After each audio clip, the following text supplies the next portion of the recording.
Welcome, everyone, to the Limit Podcast, Season 1. Phil, it is very hard to believe this is Episode 5 already, isn't it? Yeah. It's we didn't even know if we'd get through one. Yeah, we did it, though. We did it. So today's Talking guest, about beginners. Yeah, not too bad, right? Not too bad. Yeah. So, Phil, how are things down your way? I know you guys had some, we've had really, really heavy rain. Is everything all right down there? Yeah, I think Brookville Lake's about 10 foot high. Okay. Muddy, you could track a goat on it, just about the whole lake. And it snowed a lot. It snowed like the ground white a couple nights ago. Was it Sunday night? It really snowed and it's cold. Like you can see your breath about all day today. So other than that, things are good. Busy in the shop. Good. Just normal. This was just a regular day, like all of them. Busy. Yep. So really excited. Yeah, I'm excited about the show we got tonight because the guest we got is he's a really good dude. Like he's one of the best pros out there, I think. Yeah. He's approachable. He's honest. He's just a good old country boy who likes to hunt and fish. Nope. Great outdoorsman, great representative of our sport and just all of outdoors, really. So really, really excited to have him. He's from San Mateo, Florida, has $2.3 million in winnings, former Elite Series pro, current Bass Pro touring pro, Mr. Big Show, Terry Scroggins. Hey, what's up, guys? Hey, welcome to the Limit Podcast. Glad to be here. Yeah. We appreciate you doing it because I know you've been on the water for what, 6 days straight, plus all that driving. Yeah, we was up at Gunnersville last week and all those storms, man, it blew like crazy, lightning and tornadoes coming through, and man, just what a week. And then I drove home last night, got home last night, and trying to get things ready to go out again. So went down to Mud Hole, got some new blanks, some new handles, some new guide trains, and brought that back to the house. And I guess I got a couple of weeks to get all that put back together and get ready to go again. Yeah. The custom rods really intrigued me. That's something that I really would like to get into just for a hobby. Yeah, it's really neat. There's a lot of great rods on the market. I mean, there's a lot of good stuff out there, but it's really cool to build your own. Number one, you know how it's done. Probably the number one problem I see with production rods is a lot of them's not on spine. So, for those guys that hunt and hunt with a bow and arrow, arrow's got a spine, a fishing rod's got a spine the same way. And when all that's lined up to where it's supposed to be, man, it sure makes a big difference. So, when you custom build your own rod and you can put whatever handle you want, whatever guide train you want on it, it's really cool. Yeah, that's one thing I learned from you. Like, I don't know how many times I've called you and I've wore you out about rods, and you told me how to make them, and I got the thing about splining them like an arrow from you 3 years ago, and that's one thing. We're working on a line of rods, PH Custom Lure rods, and that's one thing that I insisted on with the manufacturer is that I wanted every rod splined. So, I mean, they told me they will. I guess I'll have to get some to you so we'll even know if they are, because I've never splined one before. It takes about 2 seconds to see if they are. It's super easy, and I don't know why some of them can't get that right, but it sure makes a big difference. Yeah. So Terry, how did you get started building your own rods? Like, what kind of led you down that path? Well, it's kind of a unique story there. So I was with a rod company, and their rods wasn't spine. They wasn't on spline. So, and I knew that, and it kind of got in my head. And I'm like, look, guys, just go through your inventory and pick out some that are, And so they'd say they was going to do it, and they'd send me more, and they was off to the side. And not that they won't work, but they don't work to their full potential, and you're fishing against the best guys in the world. And it gets in your head if something's not 100% right, you just don't want to use it, So I ended up going to Mud Hole, and I bought a couple of blanks, and I used to be an automotive painter. So I painted those suckers just like my rod manufacturer was, and I put his decals on them so you couldn't tell. And That's awesome. Yeah, so that last year I was with that company, that's what I'd done, and I actually told them that's what I'd done. I showed them to them, and yeah, it didn't go over so well, but So hey, say you're not everything with them happens no for a more, reason, huh? right? But That's hey, awesome. if you think about, I mean, look, if you don't catch fish, you don't eat. You've got to have the best. You do, and a lot of guys that use production rods, they have like their favorite rod, or they're like, there's just something about this, it's just perfect. Well, everything's in line with it. It's all built right. They got one out of however many, 7 or 8 that's right, and it Mhm. just feels that much better to them, and that's the reason why. So if you can build every one of them like that, and your whole inventory is like that, it sure makes a difference. Yeah. Is I there? got a loaded question I want to ask you at some point, so you guys don't let me forget. And hey, before we get to talking and forget, I want to congratulate Dustin on winning, and I want to congratulate Wesley on second. I honestly don't know who finished third, but quite an achievement. So I want to make sure we shout out to those guys and congratulate them. Absolutely, absolutely great Yeah, event. that was really cool. What he's done. He's won 3 Red Crests now in 4 years, and Mhm. yeah, I don't know if anybody at our levels ever went up behind that dam and fished there. This time of year would be the time of year to do it, and the way the conditions was setting up, we had all those storms coming through. I'm sure he's looking at the weather. He knows there's going to be a lot of current flowing, and he just outsmarted everybody again, and took on the trophy. So. Pretty genius. It was a hell of a decision, wasn't it? Well, it's 71 miles from where we took off to the dam. So I actually went up there and practiced, not to the dam, but the furthest point I went was to Crow Creek, and I got to looking. My boat has a smart craft gauge in it. It tells you how much gas you burnt, during the course of the day. And I get to Hmm. looking, I'm like, I won't have to. I feel like I need to turn around and go back, or I'm gonna be out of gas. Gunnersville don't Right. have a whole lot of marinas with gas, stationed around the lake. So, and there's some, but most of them are down towards the bottom end of the lake, and that's where I put in to start practice. I'm like, I don't know if I've got enough to get back because I'd ran in the back of some creeks in North Saudi, South Saudi, fishing around, and then decided to run up the river. And yeah, I'm like, I better just turn around while I can get back to where I'm going. So I didn't make it up that far, and he had a plan, and it worked out. I'm sure when he come Yeah. back, he didn't have much fuel either. Our boats hold 50 Right. gallons of fuel. I've got a Ranger, Z520. He's got a 521R. So, but it's got the same amount of fuel in them, and they hold 50 gallons. So if you figure you're getting 3 miles to the gallon, you go 150 miles. So what, 71 there and 71 back. So he's 142. He can't go anywhere else. And he's going to be out of fuel. Right. Wow. Right. It's amazing that he didn't have a lot of company up there, huh? Because on some of the It TBA is. lakes, he It's would have had a bunch of company. Yeah, yeah. I mean, that's getting behind the dams is always a big thing, but at Gunnersville, you just don't think about that. And it's been 71 Right. miles. It kind of deterred a lot of people from going up there to check it out. Right. So hey, let me ask you that loaded question. Okay. Like there's obviously there's like tens of thousands of guys every year, and I don't know how long you and I have been friends or when we even met, but you've been doing this a long time, and there's so many guys that are really good fishermen that come and go. Like they're here for 3 or 4 years. And what do you think separated you that you've managed to do this till, I mean, it's been a lifelong career. I mean, you're probably going to retire doing this. What do you think is the difference, or maybe a good decision you've made, or Well, there's a lot that goes into that, really, into that question. And number one, yeah, you I said got it was loaded. it is loaded. It's very loaded. You have to become a very versatile angler.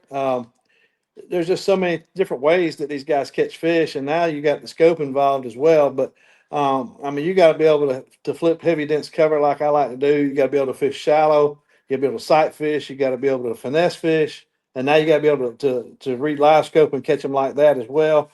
And then beat the best guys in the world at doing that. So Right. yeah, it's a tough road to hoe. And then on top of that, probably the most important that you got to do is have great sponsorships. And I got Hmm. great partners, and I've been with Toyota now for 20 years. And to be honest with you, if it wasn't for them and a couple of other sponsors I have, I probably wouldn't be here. I mean, it costs a lot of money to do what we do. Right now we're paying $45,000 entry fees a year. and it costs you another 30,000 expense to go travel. So you got, Mhm. 75,000 invested in that deal. And, if you make 100,000, which is a pretty good year, you've cleared 25 of your own money. So, yeah, you've got to have a lot of help, a lot of support. And I've been fortunate to have that. And, I've had some really good non-endemic sponsors, and I've had a lot of good endemic sponsors. With boat companies. I was with Triton for 23 years. Switched over to Ranger this past year. I love that boat as well.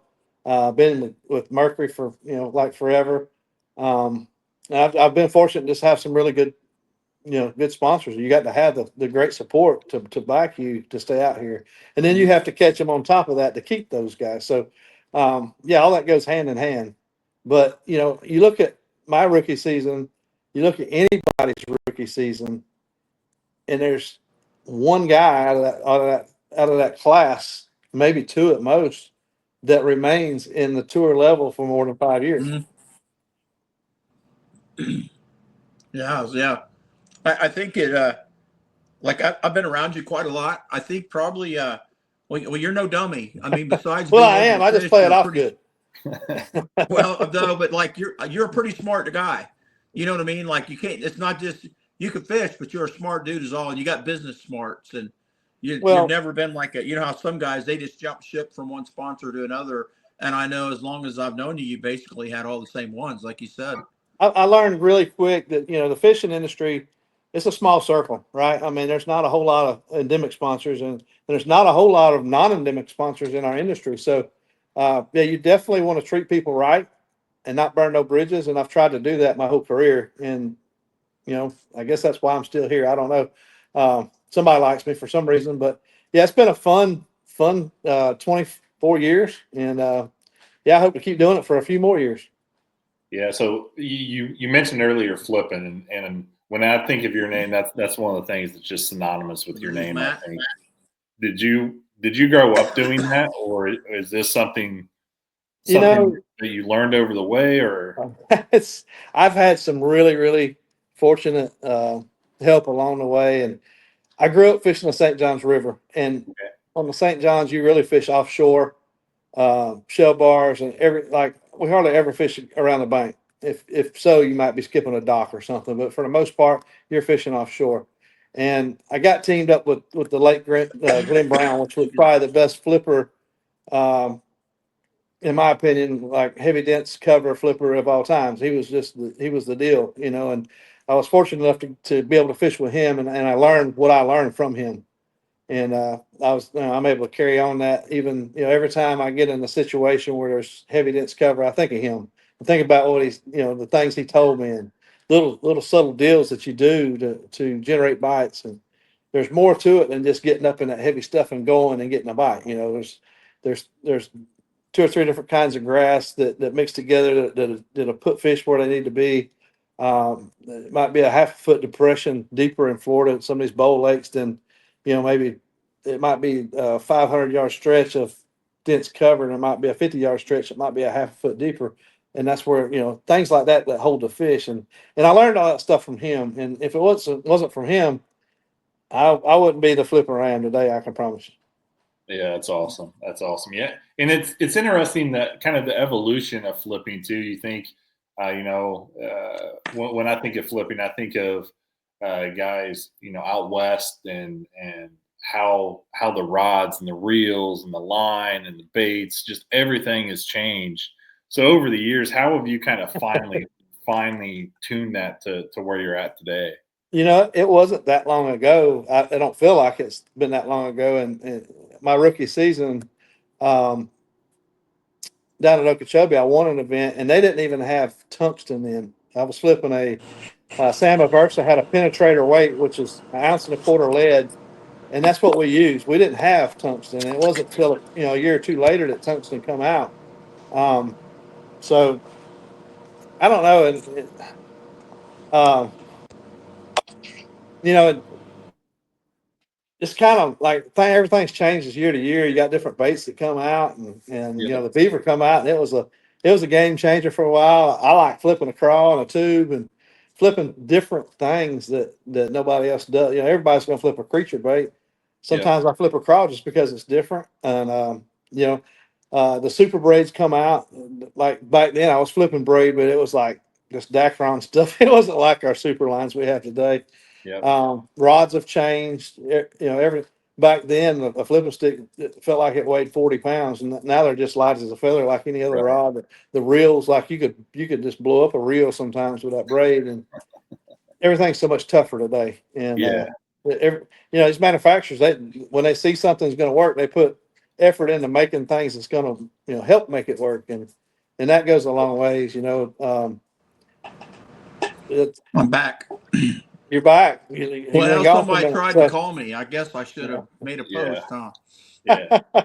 He kicked Yeah, me off. the I don't know how tungsten. to. I don't know I how to do remember it. when tungsten first come out, like it would chafe your line up so bad. So we Yeah. would take WD-40 stems and glue them in the inserts to keep from rubbing the line raw and all this and that. You don't have to worry about that anymore, And Yeah. we Yeah. got this great. I remember with spider wire, the big thing was, don't use it. It's going to cut up your guides and Yeah, all of absolutely. that.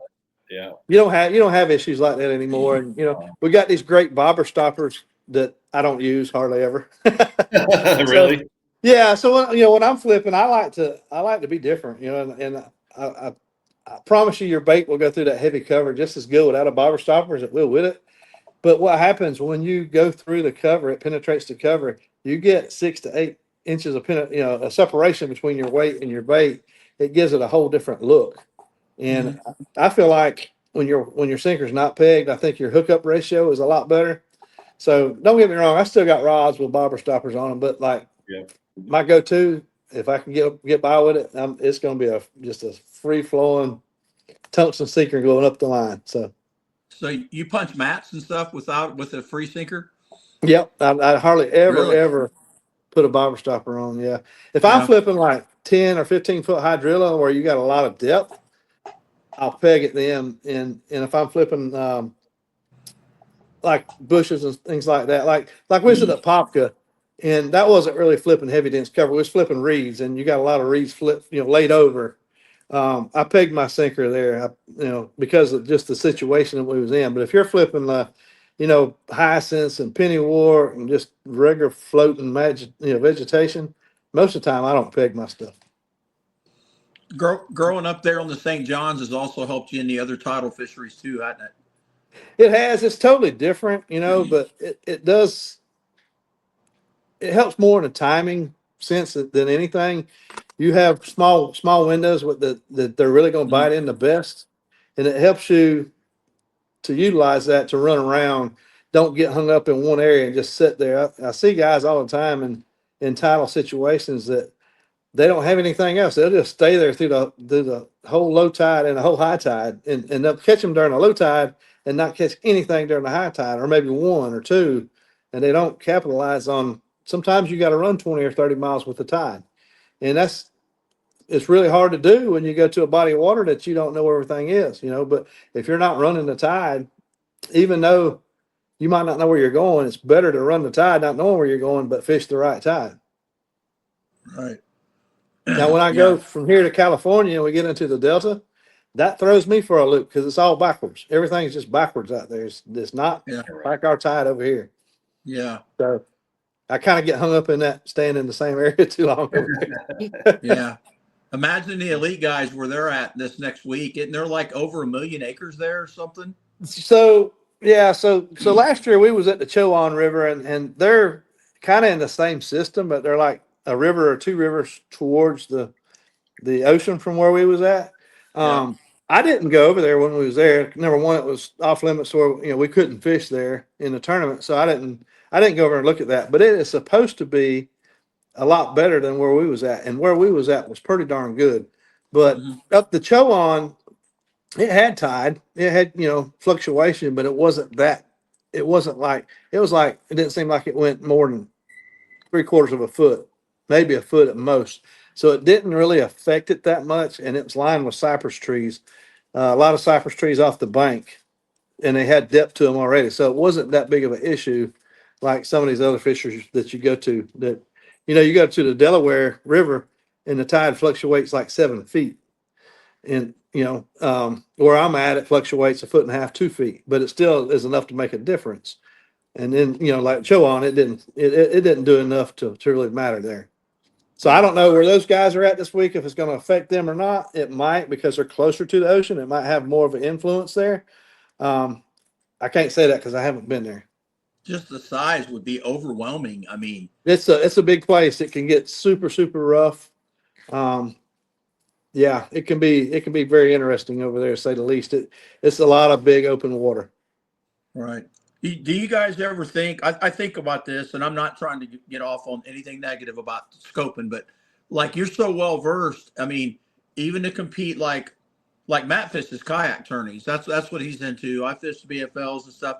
And to do good, you got to know how to do a little bit of everything.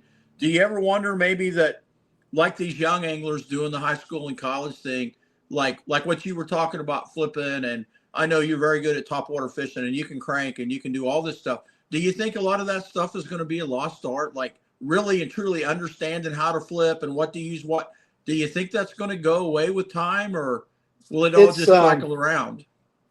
It's going to cycle back around. It's scope's always going to have its place. Forward facing sonar, it's not going nowhere. I mean, right.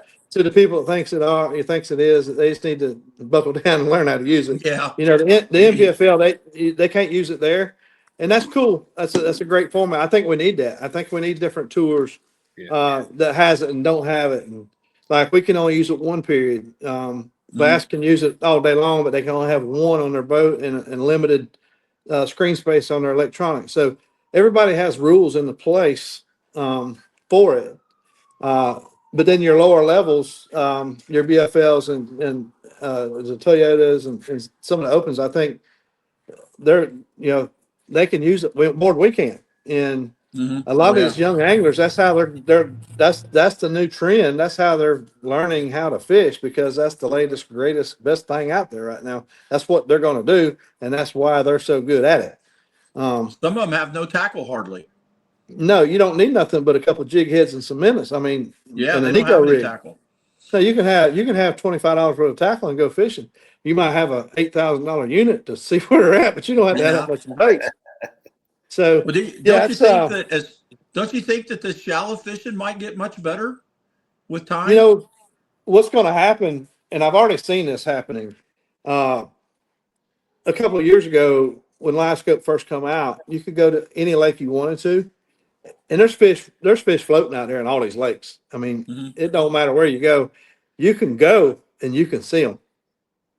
But the problem of it is now they're starting to get educated. Bass are a lot smarter than what people think they are. You're only going to trick them so many times, and they get smarter and smarter and smarter. The same thing happened with the Alabama rig, the A rig.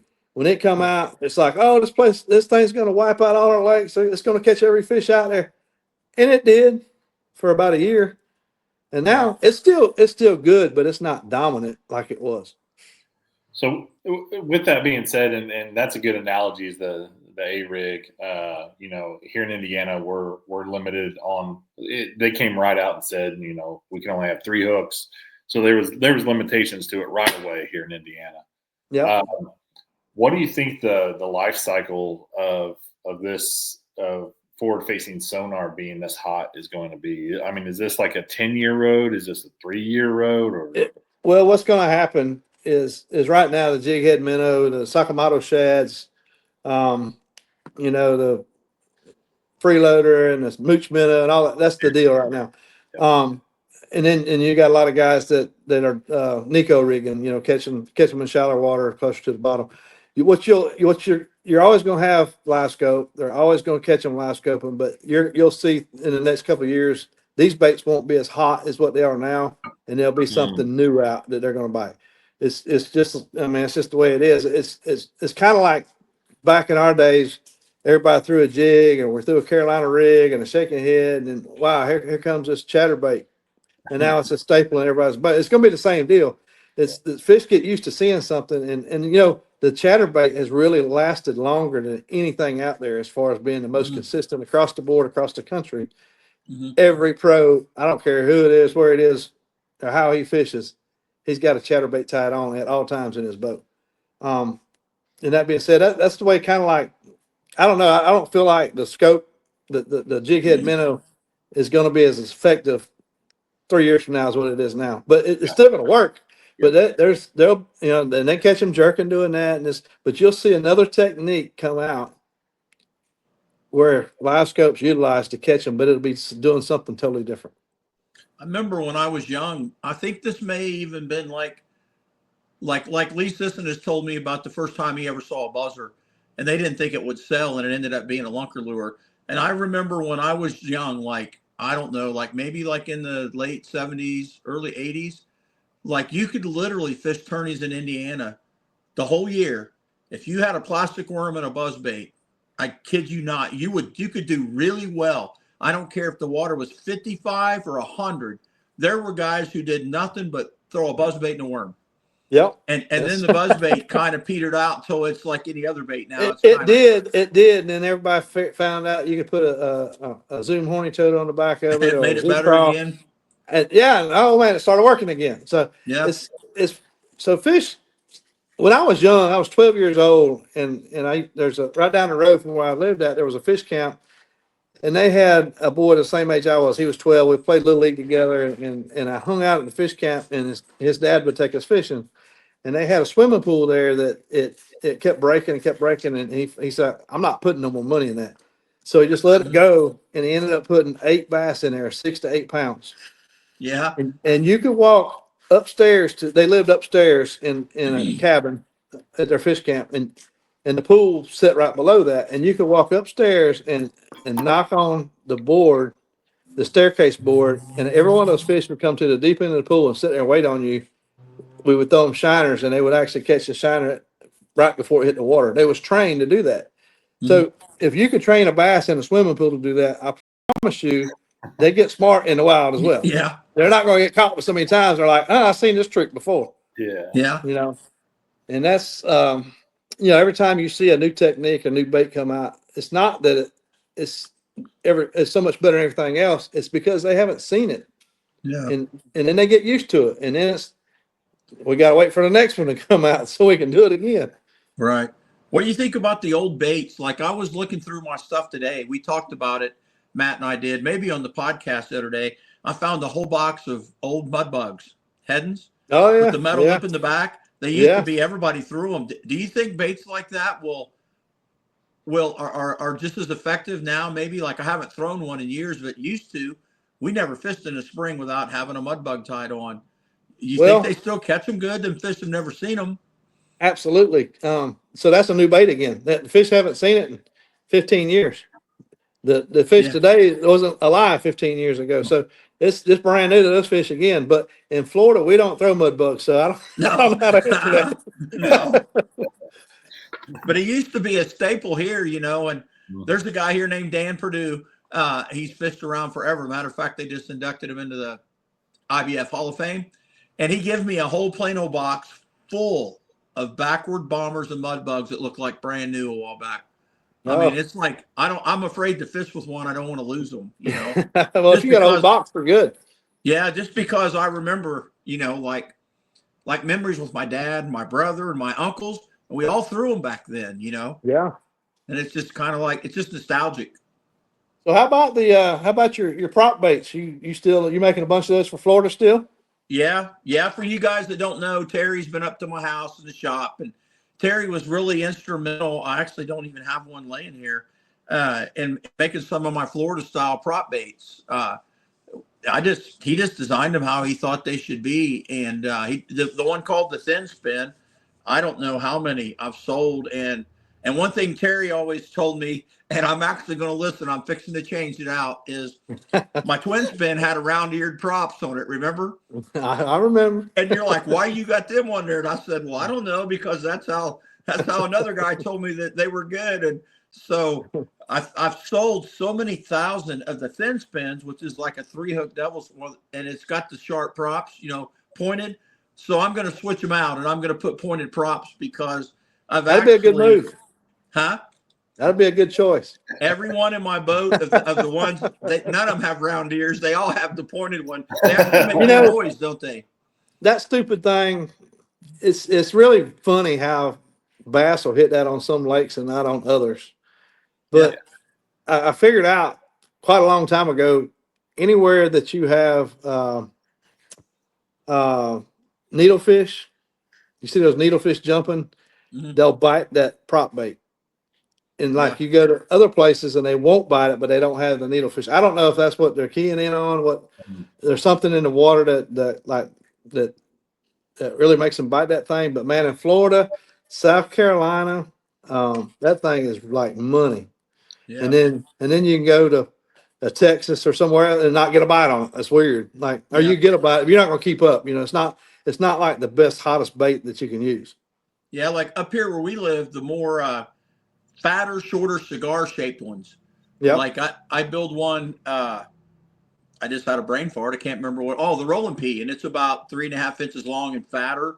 Yeah. And Bill Owen and I won a tourney on that, I think 2 years ago here in the state. And that's the only thing we could get a bite on. And they would not eat they wouldn't eat that long thin one that day, like you said. And it's got something to do with the shad here, and they're eating on bluegills and shad here, shorter, fatter bait, you know. And you can throw like a popar, you know, chug style bait anywhere in the country. You go up north, you go around where you live, Texas, whatever. They'll bite that popar everywhere you go, but they don't bite it in Florida. They don't bite it in South Carolina that good. Really? But they bite the prop bait. It's weird. Yeah. Yeah. And I remember you kept saying when we were doing it, playing around the shop, you're like, you only need 2 colors, gold with an orange throat and silver and black with an orange belly. Yeah, that's it. That's it. I'm like, but I make like 8 or 10 just because, you know, people buy them, but the guys that live in Florida predominantly buy 2 colors. Well, and then they all want they want that. What is that one? Is it not monkey butt? What is it? Raped ape or something that has all the polka dots and spotted ape. Yeah, and I've got one here, a brand new one. The guy sent me, and I said I ain't painting that. That'll take it's too much trouble. I have to have 5 stencils to paint it one bait. You know, it works, but it's no different than going into a tackle store looking at soft plastics. I mean, you can take green pumpkin, black and blue, June bug, red bug, and you can go anywhere in the country you want to go, and you can catch them. But they've got 197 different colors of worms up there just for people to buy. But you know, you'll need but 4 of them. Yeah, Matt Herron's always telling me, you got all them jig colors, all them flipping jigs, like 8 of them. He's like, you just need 2, maybe 3. Black and blue and brown. Yeah, that's what he said. He's always telling me, throw all that away, your boat will go faster. And he's caught an awful lot of jig fish, hasn't he? I probably should listen. Yeah. Yeah. Speaking of soft plastics, Terry, do you still pour your own? You still doing that a lot? I do. I pour a lot of. I actually got a couple of them laid over here. I pour stuff that you can't get at the store, like right now, like the Sakamoto. If you go to any site, they're all sold out. You can't get them nowhere. So I got me a mold. I just pour my own Sakamoto. So I pour a lot of that stuff. I've got some really cool chatterbait trailers that you can't get in the store. A lot of flipping baits. But I don't like. I'm not going to sit there and pour no Zoom trick worm or a robo worm or just buy them. It's you really don't save money pouring your own soft plastics per se. It might be a little cheaper, and you can make colors nobody else has. But listen, just like I just said, you can take 4 colors around the country and catch them. So I mainly pour baits that you can't get. I pour a lot of flipping baits. I do pour a lot of beavers. I got a mold just like the beaver mold, like you can't tell them apart. And only because Andre puts 8. That's a super good bait. Andre does a great job with it. He puts 8 baits in a bag, and you go up north somewhere and you get to catching 75 or 80, 90 fish a day flipping. You're gonna run out. So I do have a mold like that just so I can keep up with the demand. I mean, you get up there and you run out. When you go to the north, it's hard to go to a store and buy a tackle like that kind of tackle. You can, they're all geared to catch walleye and pike and things like that. The bass fishing side up there is not as popular as it is down here. So the baits is harder. You can find your Berkeley flatworm, everywhere you go. But if you run out of flipping weights or flipping baits or hooks, you got troubles when you're up there. So I try to keep a supply of all that stuff. What I do is when I hit the road, I pour up enough to where if I want to use something unique that you can't buy in a store, I'll pour enough to get through practice. And then I'll take my color, my plastisol and some molds, and I'll put it in the back of my truck. And that way I don't have to sit here at home and pour up hundreds and hundreds of baits. I just pour up, 50 or 60. And then if I run out, I got it on the road, in an hour or two, I can pour whatever I need for the rest of the tournament. So that's how I've been approaching that here lately. That was the same way So with the the rods, electric or bill at the you only motel build goes through the roof, huh? All that microwave work. Well, what I do is I keep the microwave in the back of my truck, and I actually do it on the back of my truck. I don't take Do it you inside the room. It'd knock you out. You get all busts all inside of a room. So yeah, you want to keep it kind of very well ventilated when you're doing that. Yeah. Is it the same way with the rods, Terry, or are you only building those at home? Yeah. So what I do with the rods, I build all of them at home. But I do take a rod wrapper with me, a bunch of guides, a bunch of thread, and epoxies in case I bust a guide off or need to make a repair. But it's rod building's a little bit different. I can actually build a rod in 30 minutes. It don't take long to build it, but when you wrap epoxy on the guide thread, it's got to sit there and spin for 8 hours. So it takes forever for it to dry, and that's kind of hard to deal with on the road. So yeah, I try to get all that taken care of at home, and then when I hit the road, I'm done with that business, and I still mess with my debate stuff, but not the rod stuff. Yeah.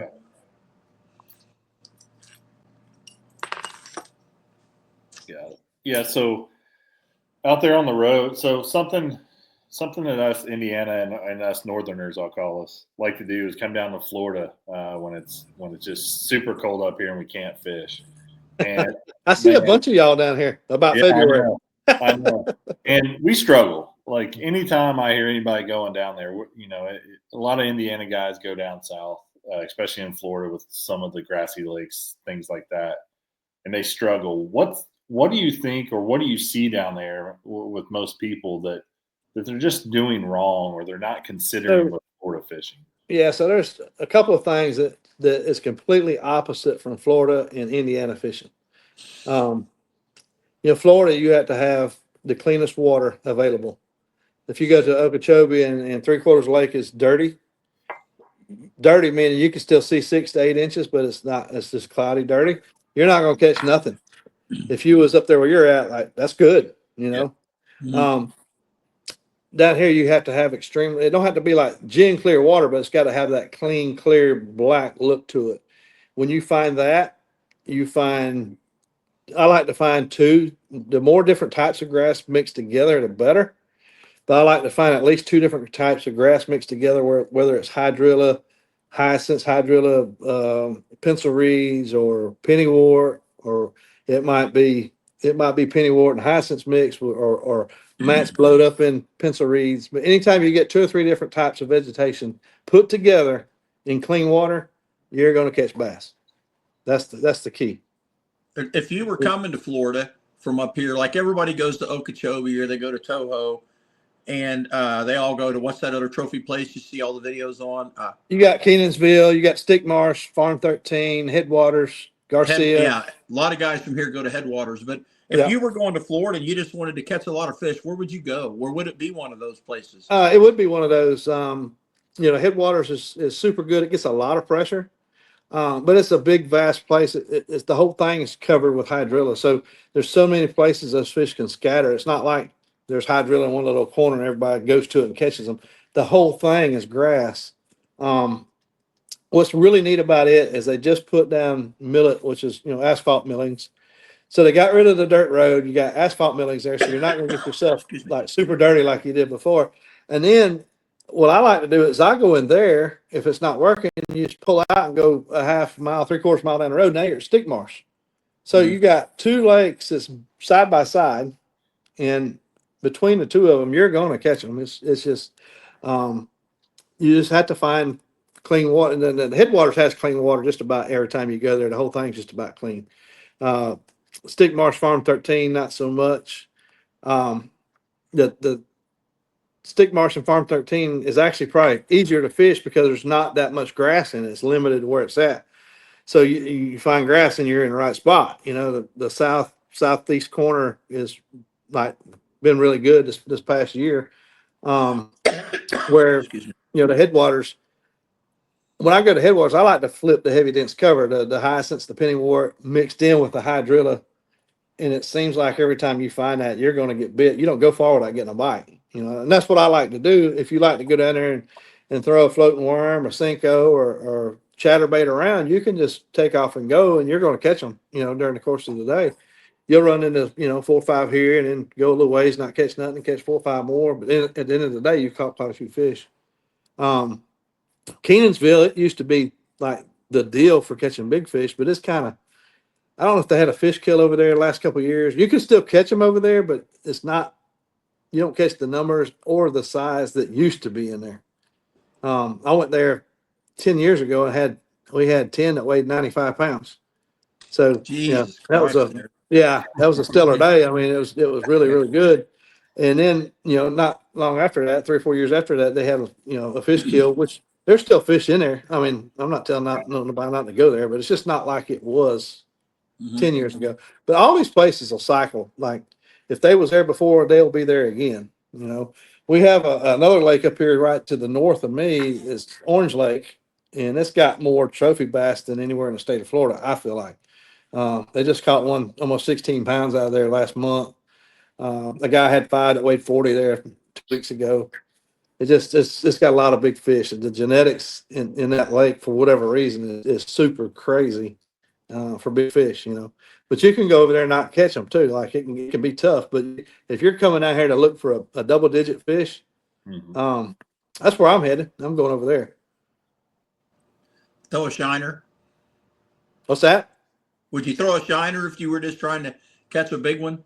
I'm not really a shiner guy. I mean, if you're wanting to catch a big one and you don't catching one on a shiner is about like shooting a deer in the headlights. It's you're going to see more and it's going to be a lot easier, but it's just not that challenging to me. I mean, it's a great way. Like if you got somebody that don't fish much or you got young people wanting to go catch a big one, that's the way to do it. But where I'm at in my life, I just, I like the artificial. I like throwing that prop bait and chatterbait and flipping and tricking a big one into bite. Yeah. It always amazes me. I'm like you. I'm not much of a live bait fisherman, but my brother and I used to go to Laurel Lake in Del Hollow, mostly Laurel Lake in Kentucky in the winter, and you could get over them smallies, and I don't care what you threw, and you may not get a bite, and then we'd break out the shiner with the split shot, and drop it down there 30 foot deep, and the rod was every time right on going. It was amazing how many times, like dozens of times, it would be so cold your guides are freezing. And you'd be over them with a silver buddy or a spoon, and they wouldn't eat it. And you drop that shiner down there, and it would immediately you catch a 3-pounder. It's just amazing how live bait can do. Now we had the forward facing sonar, so you watch all of them just come right up behind your bait and just turn and go back the other way. Yeah, back then we was watching the little spaghetti streaks, That's right. But now you can see how many look at your bait that don't eat it. It's amazing to me. Yeah. Well, we're all lucky that we get to do what we do. I mean, you think about it. Everything I do, and whether it's been guiding, I mean, I don't get to fish like you do, but I still get to make my living fishing. Everybody I talk to is about fishing or hunting, or I'm guiding bird hunters in the winter. I used to guide all kind of really. We've all had a really good life, and I know Matt likes his job, and Matt fishes a lot. He probably gets on the water more than you and I do. I mean, he fishes probably all so. the time. It's way easier to go to work when you're having fun going to work. That's right. It makes it easy.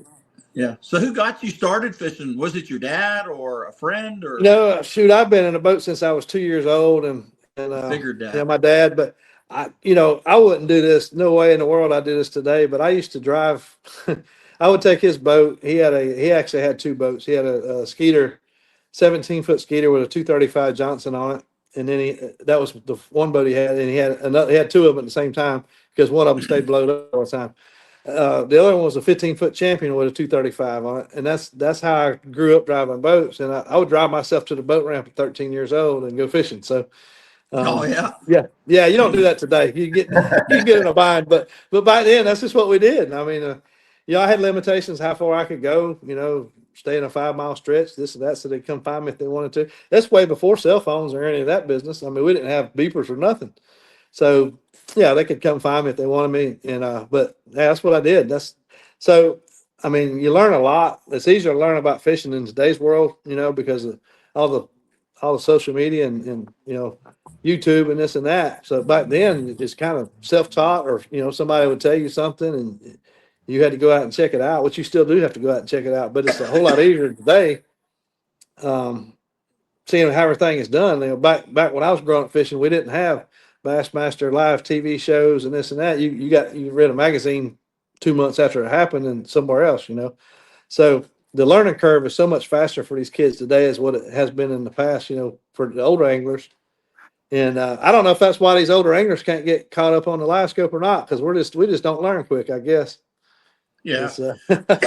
I think you probably know too much, maybe. You think? That's a lot of it. You know, when these kids go to these lakes, they got one thing on their mind. They got a, you know, Nico rig and a jig head minnow, and they don't even have to look at contours or anything else. They just take off and go.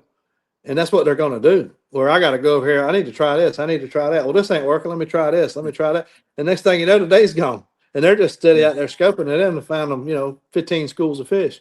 So I'd probably be better off if I just never cranked my engine and just took off on a trolling motor and picked it up at the end of the day. Well, how long, when you're out there, you're scoping, because I know you're not a scoper at heart, but when you're, I do out there scope. scoping and you haven't caught one in an hour, how long does it take you before you start thinking, I bet that channel swing might be good, or I want to go over there to that tree line? No. You're thinking about it the whole wrong way. See, in the Major League Fishing Tour, we can only use scope one period. So you don't care what's on that channel swing over. You use your scope for that one period. And when that one period's over, we're going to do something the next period. But during that period, we're scoping.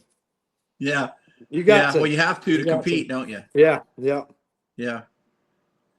But I bet $100 that when you're out there scoping, you're thinking about how you'd like to have a flipping rod in your hand.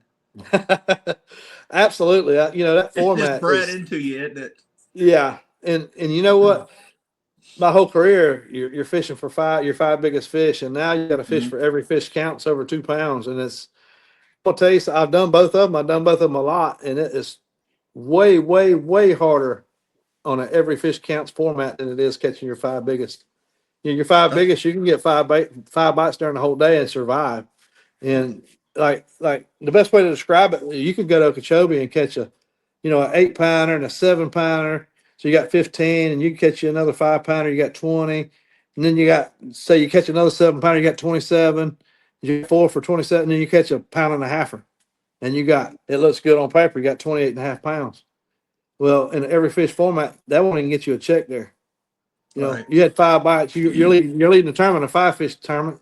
And in our league, you'd be in 40th place. It's just a whole different deal. But being said that, I like catching 5 fish better than every fish format. That's how I was brought up fishing. You know, and it's hard. A lot of guys can't adapt to that, and it's hard to adapt to it. You know, you got to change the way you fish. You can't run from one end of the lake to the other. Like, I'm gonna go up this creek and catch one, and I'm gonna run down 15 more miles down here and catch 1 or 2 more, and then I might go over here another 5 miles and catch one. Because when you're running, they're steady catching them. So you got to, in practice, you got to find areas that has a lot of fish, and just be persistent in those areas. Stick with it. You can't do a lot of running around. If you do, you're sliding down the score tracker. So you got to have a whole different mentality than what you had your whole fishing career to compete over there at that level. I think that's why you've seen a big shift of guys leaving MLF and going back to the elites, is because they had a hard time adjusting to that, didn't they? Absolutely, yeah, without a doubt. Really good fishermen, but they had a hard time adjusting. Yeah, and it's, I like all the tours. From one to the other, they're all good. They all got good fishermen in them, so it don't matter where you're at. You got to catch them. But you might have to catch them a different way, using different techniques. But at the end of the day, you got to catch them. There's guys over at Bass that would do good at MLF. There's guys at MLF do good at Bass. There's guys at NPFL do good at both of them. It's just, there's a lot of great fishermen in this country, and it's good that we've got these leagues that we can go. You think about how many people fish in this country, and you look at Little League baseball or NFL, football or whatever. You go to NFL, they got a bunch of different teams that not all the kids get to go play in NFL, but they have more chances to go there than what they do to bass fish. Same with Major League, same with PGA golf, whatever. We're going to 50 anglers next year in our league. Bass is at 100, so that's 150, and NPFL's got whatever they got, 125. So you look at everybody in the whole world that fishes, and that's your chances to fish at a pro tour level. There's not that many. Pretty rough road, isn't it? It is. It's hard to be in there. I'm fortunate to be there. I'm gonna stay here as long as I can. It's it's a tough place to be. Yeah, I remember fishing when they were strands years ago, Yeah. and I had no business. I wasn't ready, and I went to Pickwick and slept on the parking lot in the front seat of a single cab truck because I honestly didn't have any money. I had Yeah. enough money to eat lunch meat and gas in the boat and gas to get home. That's all I had. You talk about that. It wasn't that long ago, especially when I'm traveling. I like to stay at a nice hotel when I'm traveling because, not like no Marriott or nothing, but like Holiday Express or, a Hampton Mm, Inn, something like that. That's, pretty safe. And we carry a lot of stuff in our boats. And what used to cost us $100 not long ago, 4 or 5, 6 years ago, is now it's $250 a night. So yeah, man, it's getting so pricey out there on the road anymore. It's crazy. And then, entry fees are going up and seems like everything's going up. Our payout did go up a little bit this year, so that's a good thing. But you know, some of the other leagues are still fishing for 100,000. That's what I fished for starting my career almost 25 years ago. yeah. So, but I'm not complaining. I like doing what we're doing. So it's just what we. Yeah. Yeah. So a few things here, Terry. So overall, as a sport, what do you think that we're doing well? And then the flip side of that, what do you think that we can make improvements on? Just everybody looking at it as a sport here. Well, that's a good question. The coverage is everything's live streamed anymore. Mhm. Um, on our side, there's not really that good of a way to track the live streaming to take advantage of that. To where it used to be on TV, and TV used to be the deal, and Right. it was all recorded, but now it's live. So I tell people all the time, like if you just watch a college football game on streaming, you're not going to go home 3 days later and watch it on Saturday to see who won. You already know Right. who won. You know the outcome. So yeah, I don't know I don't know all the right answers for the media side of it or the coverage side of it. I'd like to.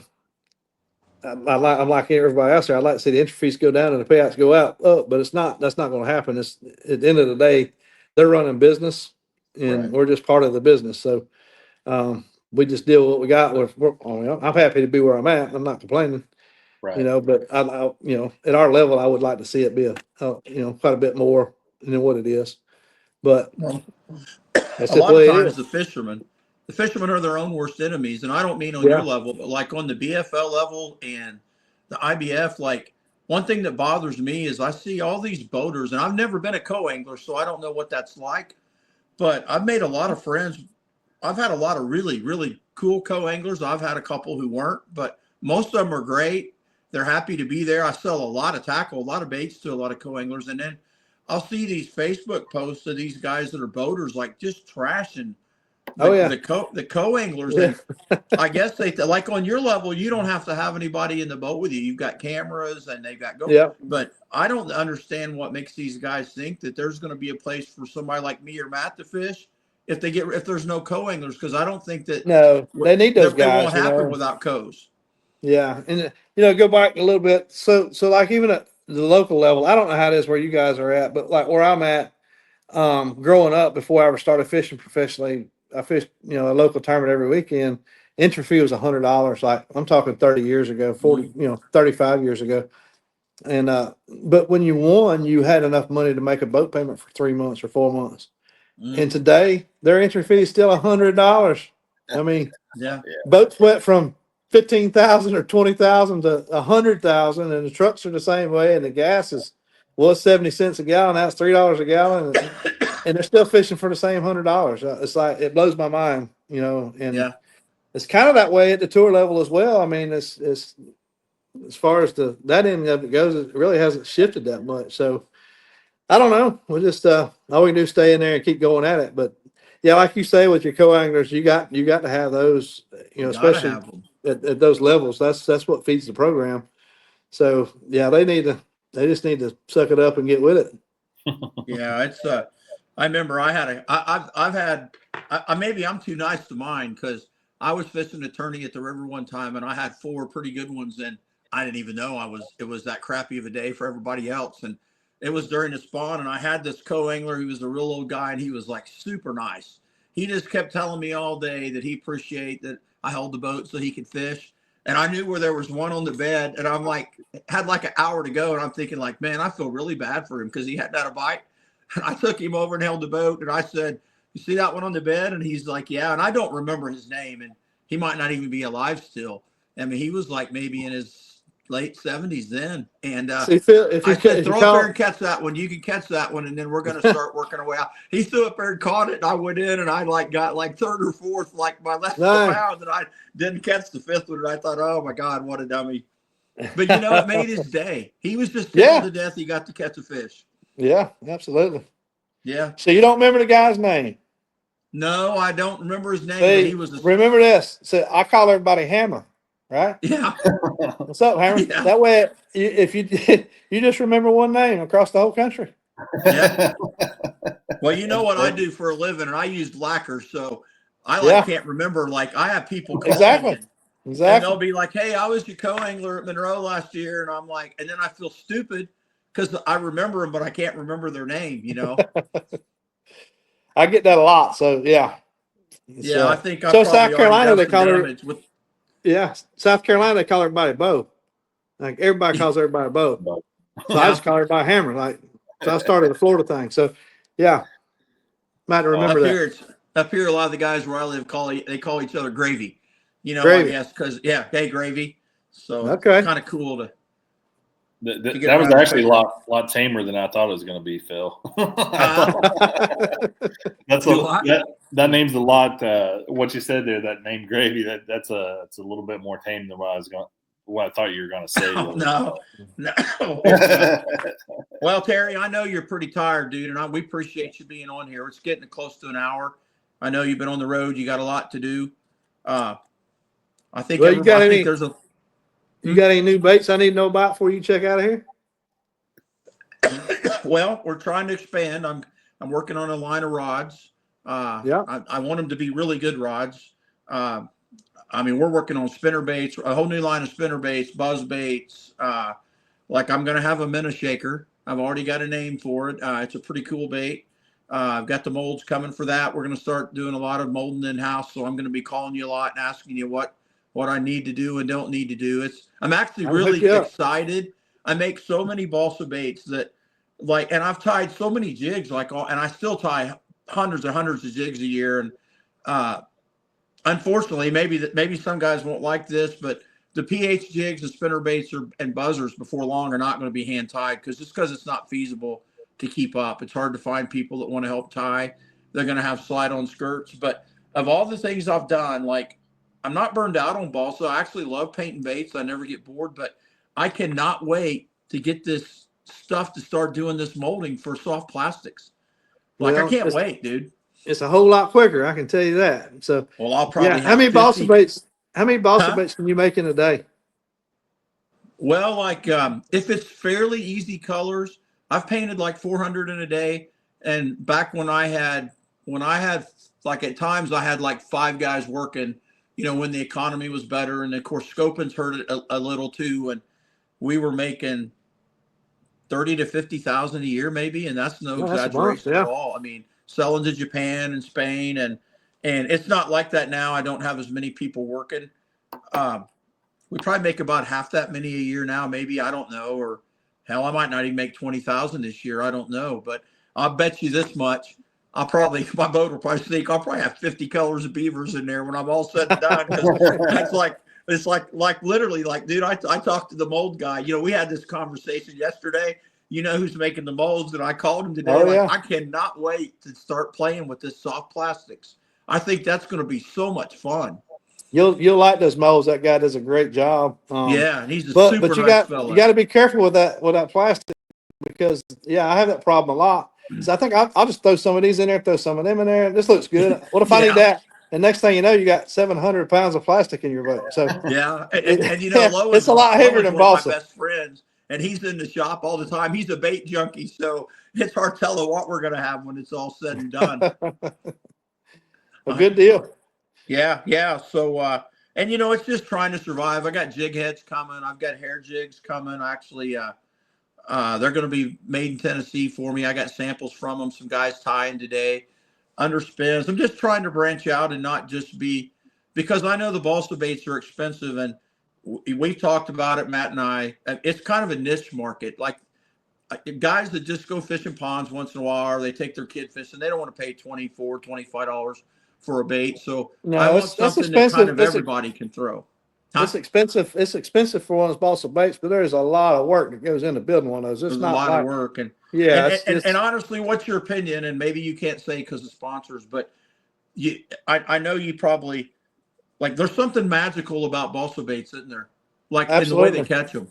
Yeah, certain situations you're not going to beat them, Yeah. and it's they got their place in their time, and in those situations you got to have them. You're not going to beat them, so there's always going to be a place for them. And then you build a good one. You got some great ones that across the board that really work good. Well, I appreciate it.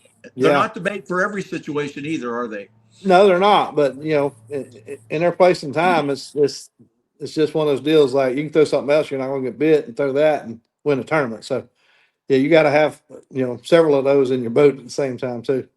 Yeah, I had a guy call me last year from Canada, and he's like, wherever he lived in Canada, they had a lot of smallie, and he wanted some of my squeaky peas, which more is a bluegill shaped prop bait out of balsa.